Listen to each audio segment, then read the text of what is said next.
Addition of whole numbers. How to add? Column the numbers.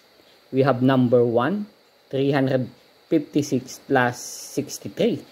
So 6 plus 3 is equal to 9. 5 plus 6 equals to 11. Carry 1. 1 plus 3 is 4. 356 plus 63 equals 419. Number 2, we have 641 plus 12. So 1 plus 2 is equal to 3. 4 plus 1 equal to 5. And bring down 6. So 641 plus 12 equals 653. Number 3, 672 plus 35 plus 136. So they are column. So add first. 2 plus 5 plus 6 equals 2 plus 5 is 7 plus 6 is 13. Carry 1. 1 plus 7 plus 3 plus 3. So 1 plus 7 is 8 plus 3 equals 11 plus 3 equals 14. So put 4. Then carry 1. 1 plus 6 plus 1 equals 8. Adding 672 plus 35 plus 136 equal to 843. Next, addition of decimal numbers. So in addition of decimal numbers, you have to column the decimal. So in number 1, we have 265.336 plus 25.510. Add the numbers by column. 6 plus 0 is 6. 3 plus 1 is 4. 3 plus 5 equals 8. Then copy the decimal. Then 5 plus 5 equals 10. Put 0. Carry 1. 1 plus 6 plus 2 equals 9. Then 2. So we have 265.336 plus 25.51 equals 290.846. Number 2, we have 216.614 plus 3.92. So in addition of decimal numbers, you need to column the decimal. Then proceed to addition. Then bring down 4. 1 plus 2 is 3. 6 plus 9 is 15. Carry 1. Then decimal. Put the decimal aligned to the decimal. Then 6 plus 1 is 7. Plus 3 equals 10. Then carry 1. 1 plus 1 is 2. Then bring down 2.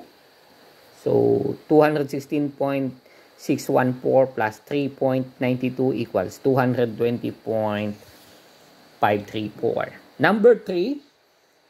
62.31 plus 25.6 plus 3.8. So if they are column according to the decimal to add the numbers. So 1 plus 0. So 1. 3 plus 6 plus 8. 3 plus 6 is 9 plus 8 is 17. Carry 1. Put decimal. Align to the decimal of the numbers. Then 1 plus 2, 3 plus 5 is 8 plus 3 is 11. So carry 1. 1 plus 6 is 7 plus 2 equals 9. So 62.31 plus 25.6 plus 3.8 equals 91.71. Next, addition of fractions. Number 1, 1/2 plus 1/2. In adding fraction, if they have similar denominator, just copy the denominator. So 2 plus 2, copy the denominator, then add the numerator. 1 plus 1 is 2. Or our answer is 2/2 or 1. So number 2, 1/3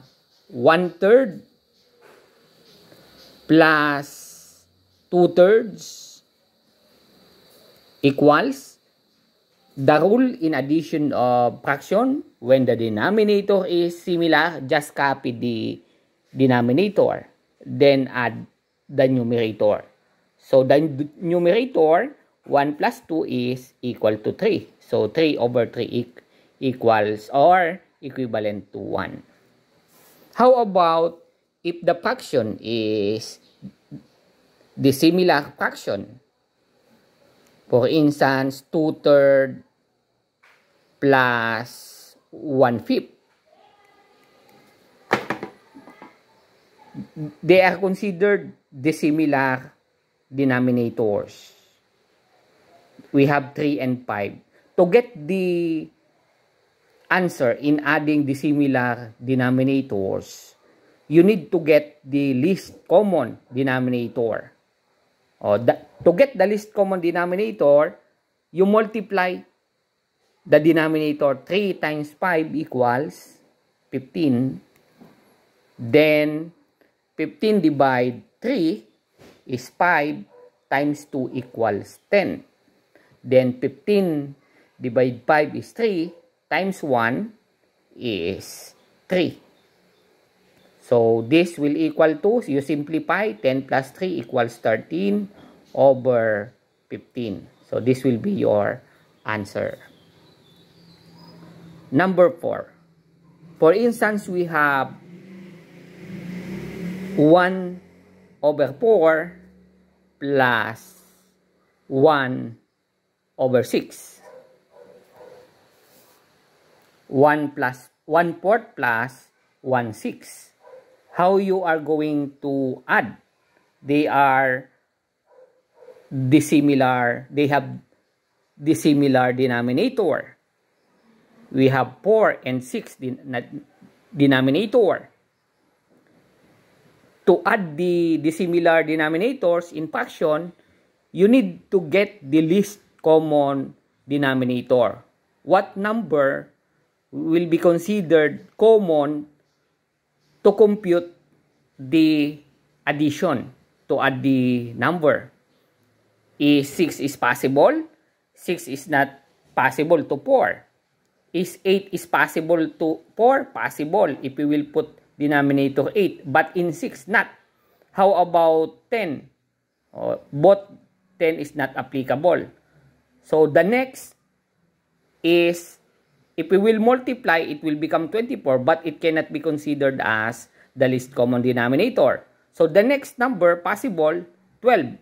Is 12 common to the two denominators? Yes. So meaning, 12 is the least common denominator. Rather to multiply 4 times 6 will become 24. So that is not, 24 cannot be considered as least common denominator. So 12 divide 4 is 3 times 1 is 3. Then 6 divide 12 is 2 times 1 equals 2.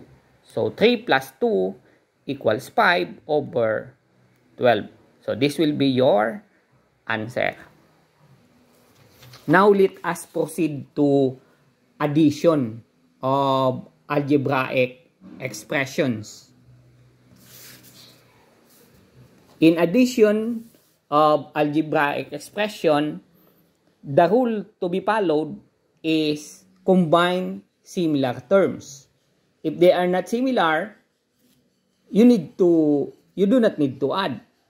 So in number 1, we have similar terms.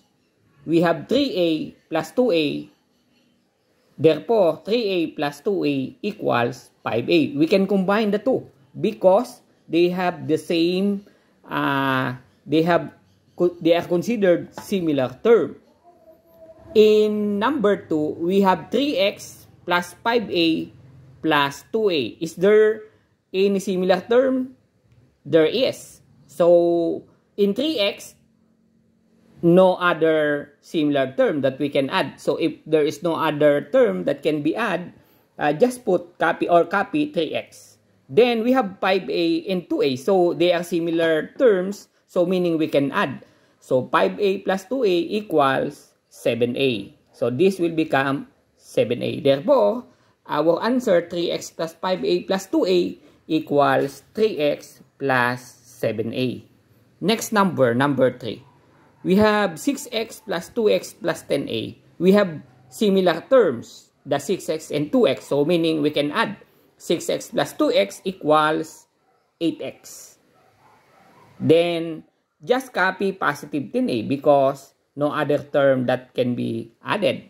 So the answer for 6x plus 2x plus 10a equals 8x plus 10a. Next, number 4, 6a plus 2a squared plus 3a. Do we have similar terms? Yes, the 6a and 3a. So we can add the two. So 6a plus 3a, meaning it is 9a. Then copy 2a squared positive 2a squared. So our final answer is 9a plus 2a squared. Next number, we have 2x squared plus 2x cubed plus 10x squared plus 6x cubed. So do we have similar terms? Yes, the 2x squared and the positive 10x squared. We have also positive 2x cubed and the positive 6x cubed. Now, we can add similar terms. So, 2x cubed plus 2x squared plus 10x squared is equal to 12x squared. So, put 12x squared. Then, we have 2x cubed and positive 6x cubed. So, we can combine 2x cubed and 6x cubed. So we have 8x cubed.